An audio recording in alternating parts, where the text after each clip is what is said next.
Hallo Engel, musst du wirklich schon gehen? So was wie die kriegt man selten zum Singen. Ruf doch da mal um.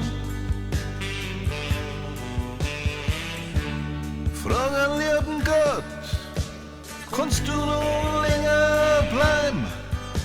Schau mal, Engel, so aus wie du. Ich hab mir denkt, Tequila ist für Engel tabu. Bringt euch der Elvis an Rock'n'Roll bei. Ist der heute hier da oben eigentlich nur schwindelfrei?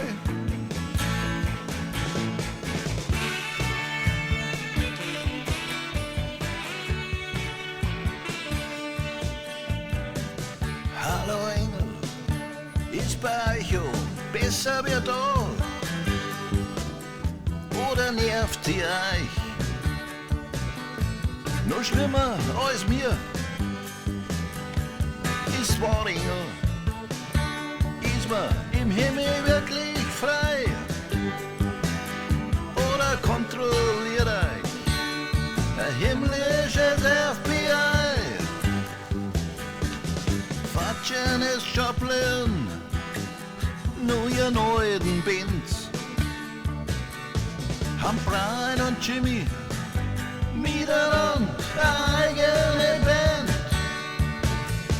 Und trifft sie eigentlich JFK mit Marilyn?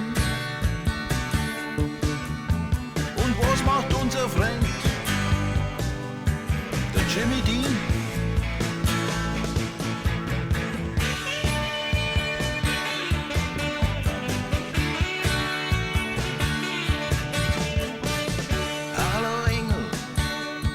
Besser, dass ich geh.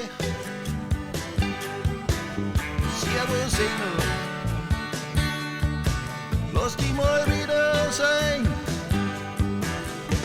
Aber wenn's geht, nicht am Donnerstagabend, da bin ich mit meinem Freund, aber im Studio.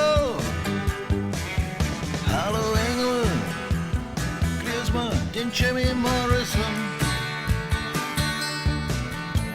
und sag ihm Engel, wir vergessen ihn nicht, wir vergessen